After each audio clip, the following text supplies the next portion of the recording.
Okay, so the time has come. You've decided you no longer want to be single anymore. You want to start a romantic relationship, or any type of relationship. It could be a friendship, because what I'm about to say applies to all of that. Now, what you're looking for, there's one thing that you're looking for, and that is someone that meets your expectations of what you think a girlfriend or a boyfriend should be, or a friend. And if they meet it, and if they're as close to meeting it as possible, then you can go on to have a relationship with them. If they're far away from it, it's not obviously going to work out. They're too far removed from what you would expect or what you would hope. And, that's going to be a combination of things. It could be looks, could be values, could be the things that they want to do compared to the sort of things you want to do, things in common, stuff like that.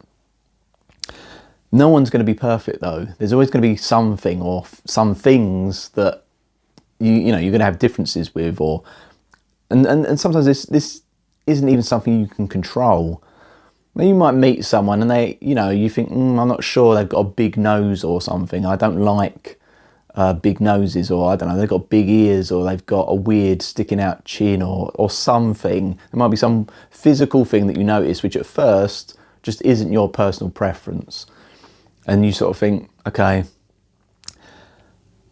we'll chat for a bit and just see how it goes. You chat and you actually find out that as a person, they're just ticking so many boxes. Maybe you've had friendships or relationships in the past and you're like, well, normally my expectation would be for a partner to, tick 6 out of 10 of my sort of personal boxes. But this person's ticking 8 out of 10, but then they do, they're not ticking 10 out of 10 because, of the big ears or whatever it is.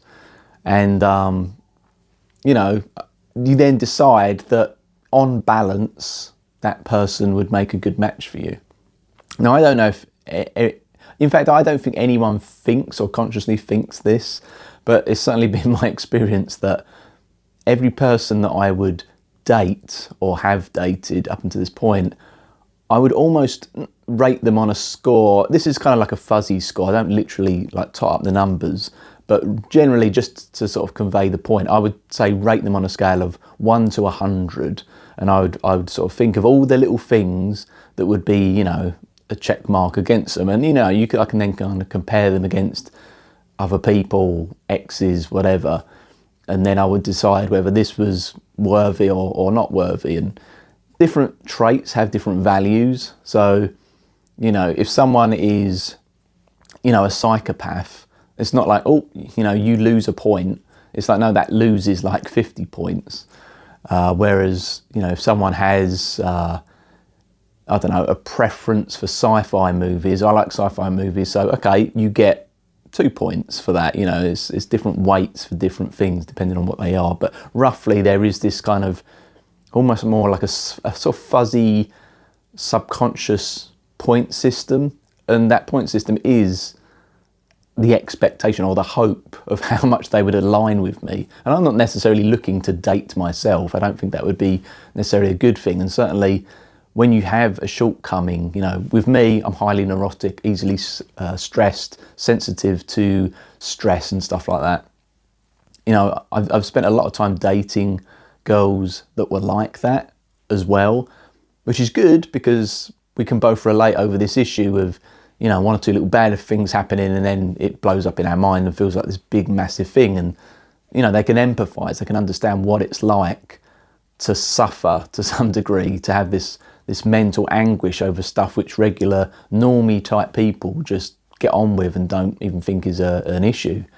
So there's that. But trouble is, you have two negative people that come together, very difficult to maintain stability. There's a lot of conflict that ends up arising, and the worst thing is you just set each other off. You have a bad day, you set them off, then they have a bad day, and they have a bad day, and that sets you off. And I kind of realised it would be better, and it is better generally, if you are hyper neurotic or super neurotic or mega neurotic or giga neurotic, ultra neurotic, just a bit neurotic, that you want someone who isn't that way inclined or as much that way inclined.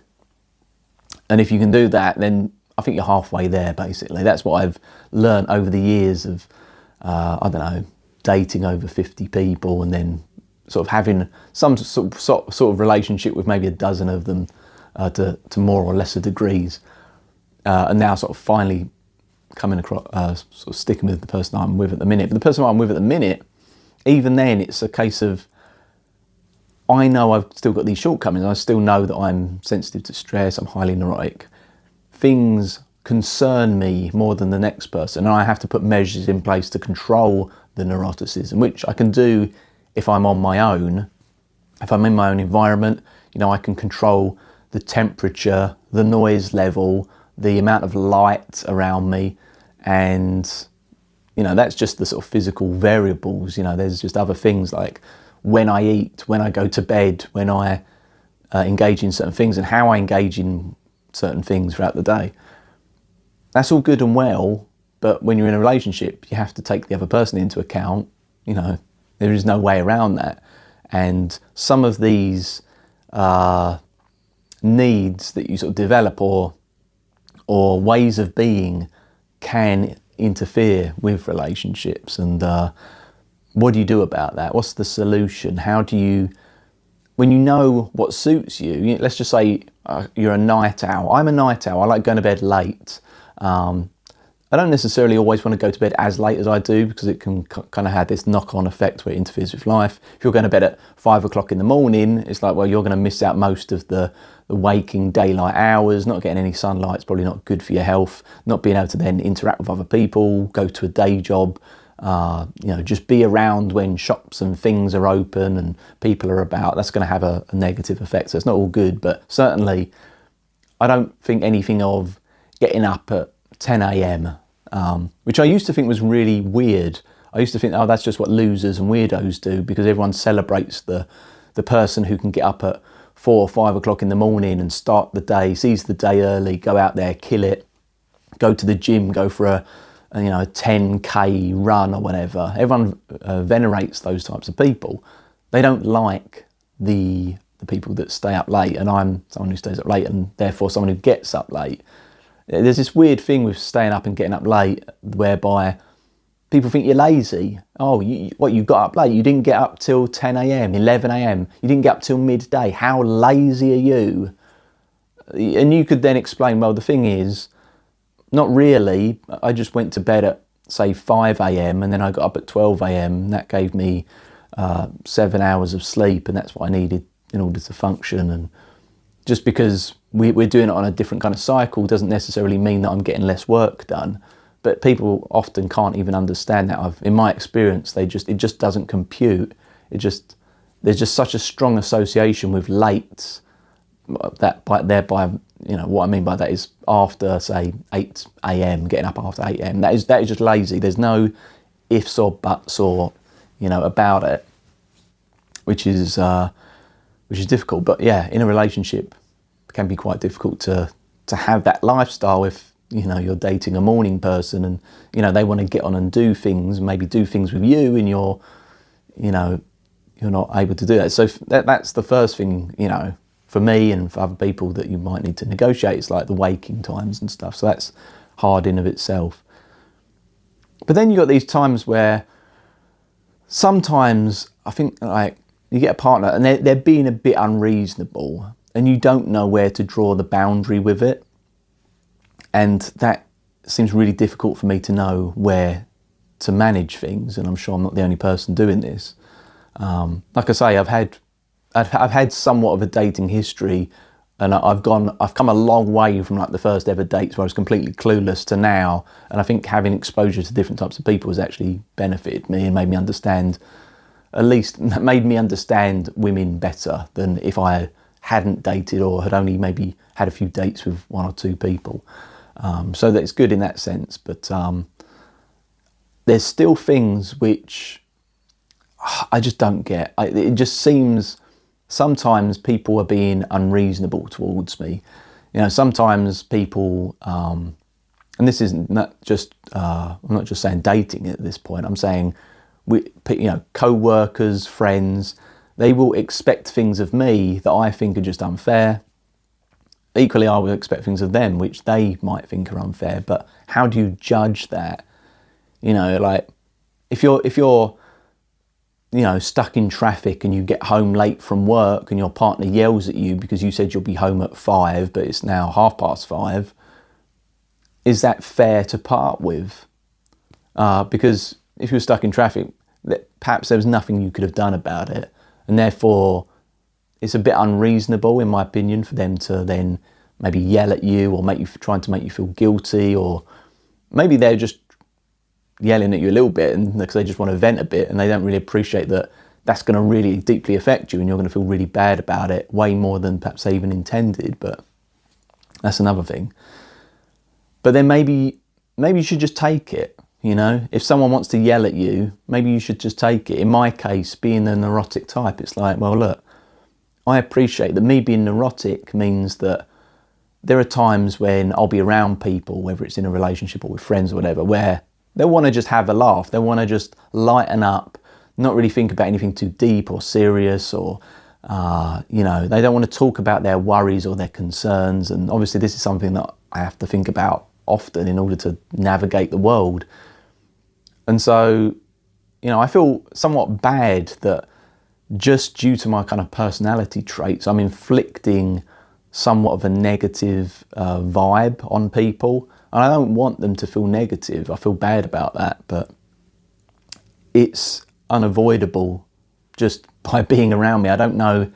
It's not that I don't know how else to be, but I can't flick the switch and turn the worrying mind off, or the negative mindset, or the pessimism or the cynicism that I just have throughout life. It's become part of who I am, or it is part of who I am. I was born to be this way, and I can't help it. It's just the way it is. I was just born this way, and I'm sorry, but that's how it is. And because of that, I feel like if someone is then maybe perhaps being a bit unfair, they're yelling at me because I was stuck in traffic, it's completely out of my control. I sometimes think, perhaps I should let you get away with that. Perhaps you deserve to yell at me. Perhaps it would be wrong of me to, reprimand you for being unreasonable or whatever, because I'm being unreasonable to you on a daily basis compared to the ideal perfect person. You can't always just be perfect for everyone. You might want to. Your life's goal might be to be the perfect boyfriend, husband, girlfriend, wife, friend, co-worker, son, daughter, father, mother, whatever. You might want to be that, but then the trouble is we're all failed, flawed human beings, and some of us have bigger flaws than others, and for some of us that's because we messed our lives up and we deserve to be in a bad state. For others, it's through no fault of our own, and actually I think most of the time it is through no fault of our own. Yeah, some of us kind of deliberately mess our lives up, we kind of I wouldn't say deliberately, but we make the wrong decisions and we kind of know they're the wrong decisions, but at the time we just think, oh, fuck it, who cares? I don't care. I'm just going to go ahead and live some, hedonistic lifestyle, and I'll spend all my money, I'm going to eat all the food, I'm going to take all the drugs, whatever it is.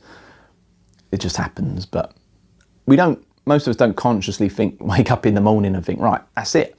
I'm going to go out there and waste my life and mess my life up. We try to do the right thing. We try and live the best life we can, given the cards that we've been dealt. We try and play the best hand we can. But it's very difficult, I think, sometimes when you're very aware, if you're someone who's perhaps like me, quite analytical, you're quite aware of your own shortcomings, you're aware of your flaws, you're aware of your faults, and it's not good, and it's not good, but there's nothing you can do about it, and it's not, I'm not even saying it's something that you should spend time crying over, like I've got this receding hairline or whatever. I can't do anything about it. It's a genetic problem that just runs in the family. I mean, I suppose I could wear a wig and deal with all that mess, but I don't know. It's just ultimately underneath the wig is still the problem. But then it's like, well, should I, if I have a receding hairline, does that mean, let's just say I wasn't in a relationship and I needed to start a new one, would that mean that I'd have to maybe not choose the women I'm attracted to because I feel like, well, I don't deserve it. Look at me, I'm a guy in his 40s. I'm who's balding, you know, who's like constantly worrying about whatever and stressed and depressed and stuff, because that's part of my personality.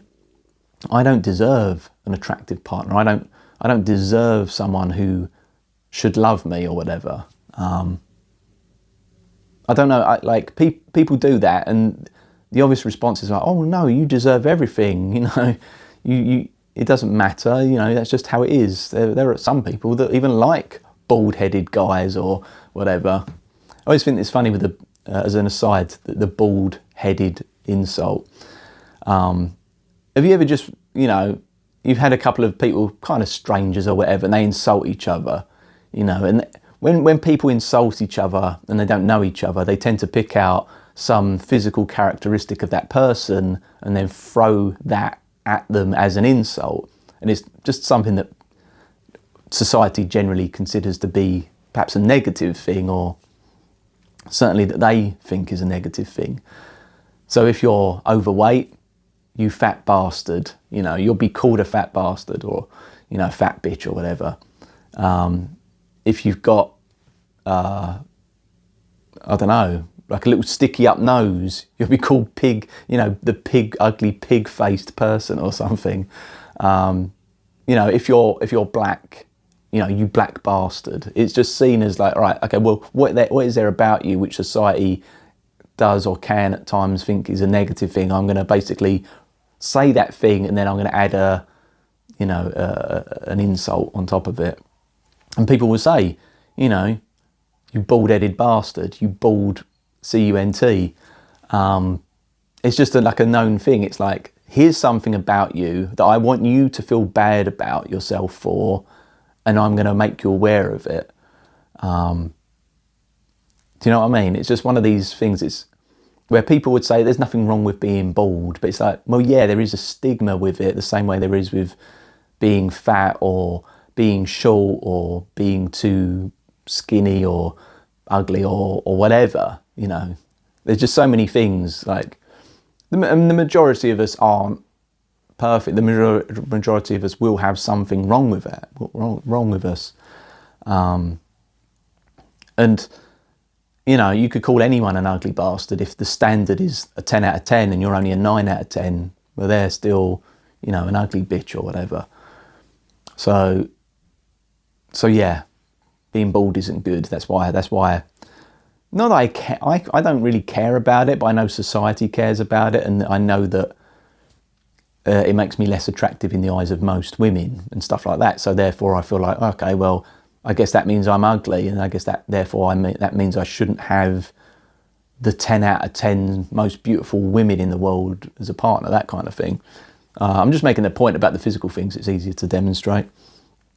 But equally, like I say, being the relentless neurotic, it's good that I'm relentless, not so good that I'm perhaps neurotic. It has its benefits, as I've mentioned before, but it's really difficult to know what you do about the fact that you're not going to be the life and soul of the party. You're not going to be the optimist. You're not going to find it easy to just deal with conflict and stress and all the shit that life constantly throws at you, because life is really, really fucking stressful. There's a lot of shit every day that's going to happen, whereby most of it is going to be bad shit. Most of the stuff, like, just to think about your life, think how many good, like unexpectedly good things happen. You know, like you just walk down the street and you find a note on the floor or some coins or something. How many times, you know, and it's a lot. Or you just get some random news out of the blue. Some stranger comes up to you and just, you know, gives you a compliment or something. How much of that do you get compared to, I don't know, just waking up in the morning and seeing some bad news on TV, or, you know, having a negative email come through your inbox, you know, someone is complaining about something. For me, I run a small art business where I sell my artwork, prints and stuff. And I just know that for every 100 pieces of art I sell, there's going to be 3 or 4 people that are going to complain. In fact, most of the time it's never about the artwork. It's normally about the fact that the delivery company hasn't delivered the item, and therefore I'm liable to sort that out. And it's just to be expected. So I don't hold malice in people complaining for something that still isn't my fault. But yeah, it's it's just negative. I don't expect the couriers that I use to send my products to customers to not be able to fulfill the job that I've paid them to do, but here we are, with 3 or 4% of all customers complaining that they haven't got their item, or it's turned up damaged. It's just, I think that's pretty common across the board for people that send products through the post. But so every day just bad things happen. Just being hungry. Well, I suppose that's an expected bad thing. If you don't eat, you're going to be in pain, and therefore you kind of expect that.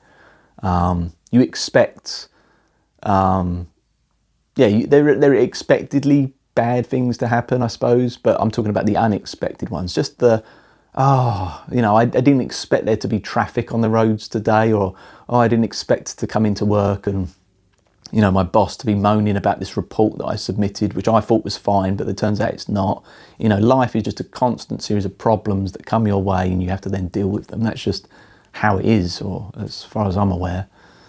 So, there's always problems, but that's just an aside thing. So anyway, in a relationship, you got your own sets of problems, and it's difficult then to just deal with those. And what do you do when someone is just being a bit unreasonable? They've got some little habits or whatever that you just find annoying. For whatever reason, they grew up without being told to chew their food or close their mouth, or say please or thank you, or they just don't wash their hands enough, or they don't brush their hair enough, or they think it's acceptable to leave their dirty muddy shoes in the house without cleaning them, or they'll just drop their jackets on the floor and just expect someone else to pick it up. I don't know. There's so many little things that people could do which most people would say, that's unreasonable. You should really not be doing that. But then should you, if someone does that, should you have the right to complain? You go into a relationship and the idea is that you're supposed to accept them for who they are. Every relationship that goes wrong is when the person, you kind of have expectations for who they should be, and they don't meet those expectations, then you nag them and moan at them for not being who you think, and that creates conflict and chaos, and then the relationship breaks up. So it's like, right, got it. Acceptance. Accept your partner for who they are. Accept your friends for who they are. Accept your family for just who they are, and then everyone's happy. But should you? Should you accept them? Should you accept someone doing something which most people just wouldn't do? Or should you be like, look, you've got this thing, and perhaps it's easy with a habit whereby, they just, when they wash their hands, they just don't use soap, and you can say, well, look, I see you're washing your hands with water, but maybe you could use a bit of soap as well. I don't know. I'm trying to think of something off the top of my head here. Maybe that's easier to sort of encourage over time, to sort of fix people's small bad habits. But like I say, you're not supposed to fix your partner. You're supposed to accept everything about them. And this isn't a project. It's not, relationships aren't necessarily supposed to be a project, or at least that seems to be the general consensus. And then again, there's this reinforcement whereby you know what your own problems are, and therefore, how dare you talk to your partner about their shortcomings, about the things that they need to fix, when you have all these other things that you yourself should be fixing and need to fix. Are you doing it? The guys out there that are complaining about their partner, putting on too many pounds, getting a bit chunky, getting a bit overweight, not looking as attractive. Are you women out there going out to the gym and eating better to mitigate that? And you guys out there who, are sitting around on your butt instead of going out there and being able to provide for both yourself, your partner, maybe your family, and be able to optimize their lifestyle and all that kind of stuff. Are you really going out there? Are you really hustling hard, or are you just doing the bare minimum to get by? I mean, I'm just stereotyping here. This might not be a problem for people, but yeah, there's all these things whereby we know we're not perfect. We know we're not perhaps doing the right things, or we can't do the right things. I can't grow more hair on my head, or I can't be more positive. It's just not in my nature. But therefore, I guess, it just seems to me like, okay, well, I can't have a perfect partner or perfect friends, or what my expectation of perfect would be, at least. And it would be unreasonable for me to perhaps ask for that, I guess, because, A, we're all supposed to accept everyone for who they are, and B, well, I've got my problems, so, are we just going to create even more conflict if I'm criticising my partner for the things that they do that annoy me, because then that gives them the right to come back at me and then criticise all the things that I don't do that they ideally want. I don't know, I just think this whole thing about relationships, it really is just about expectation, and I think some people manage it by having a fantasy of what they want or what they think they want from their partner in their minds, and they never really scrutinise it and live up to this. They never see if their partner lives up to the fantasy. I think it can be quite easy to just ignore a load of bad stuff by just focusing on the good and just imagining in this ideal fantasy world that, well, eventually they'll change. Eventually, they won't be doing this kind of weird stuff. But I think that has its own problems when you kind of start to realise that I don't think this is going to happen. You think, eventually, I don't think they will change. And then you realise you've been putting up with so much crap for so long that potentially you then retaliate and start, being harsh on your partner, and then, you end up arguing about things that you didn't before. And, just a quick aside sort of thing, I think that's how a lot of arguments in relationships happen. You expect certain things from the other person. Perhaps they don't do it and you're cool with it. Perhaps they don't do it again, you're cool with it, because eventually they'll figure out that, oh, right, okay, it's my turn to buy drinks or take us out for dinner or pay for this, pay for that, or do this favour, or give some affection, or, give the compliment, or whatever it is. And you sort of wait and wait and wait. And sometimes you can be waiting for years, and then you realise this is never going to come. I'm never going to get paid back what I put into this, or I'm never going to get the things that I've been waiting for. I think that, the circumstances aren't going to change. The person isn't going to change. I'm not going to get the relationship that I wanted. And then suddenly it all changes, and you're like, I've been putting up with this shit for so long. And then you start to think, well, that's it. I'm done with this. I was willing to put up with your shit because I thought that you would eventually give me what I wanted. And when they don't, you stop putting up with it, and then you argue with them, and then, the whole relationship can break up. So you don't really want that, ideally.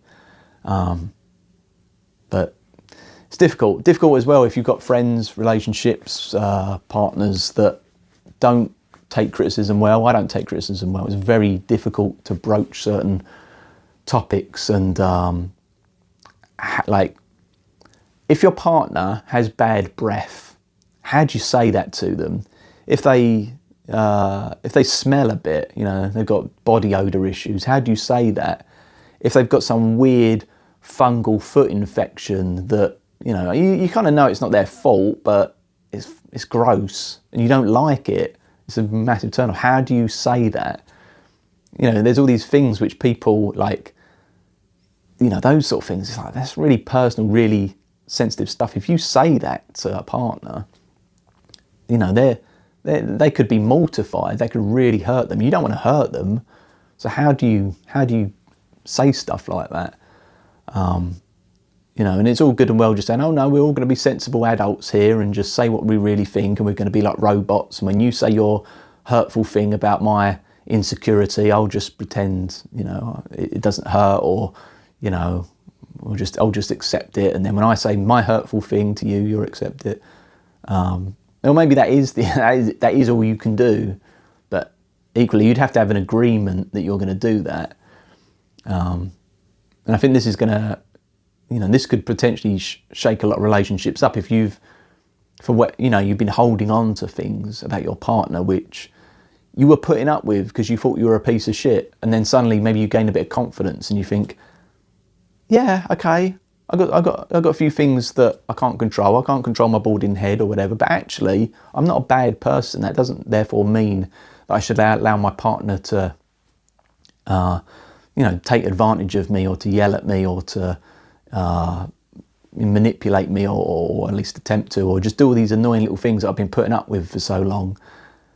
And then, then you're going to have to start saying things, and then it's going to create a lot of turbulence, and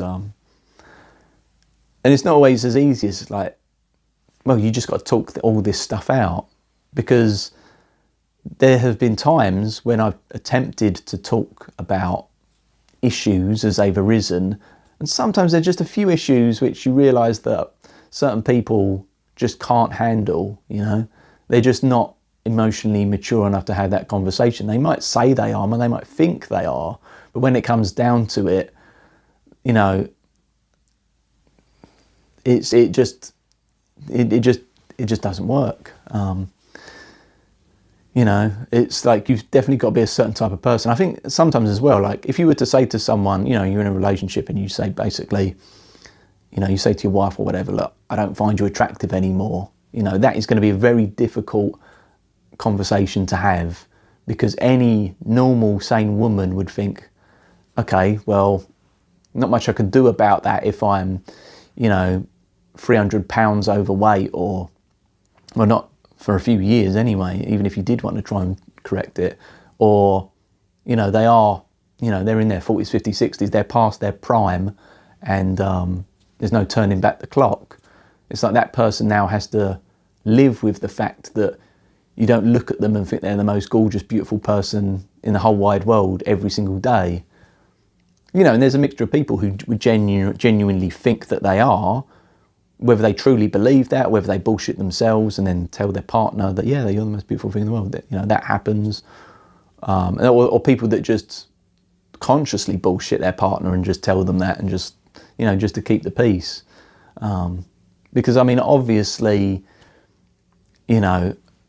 most guys out there aren't dating Megan Fox or whatever, or some celebrity that, everyone loves.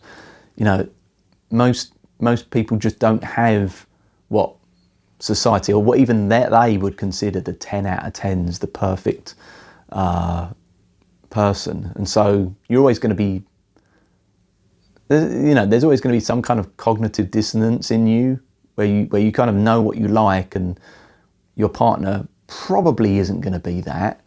But that doesn't mean that you can't think that your partner's like so much better in so many other ways, and that could offset things.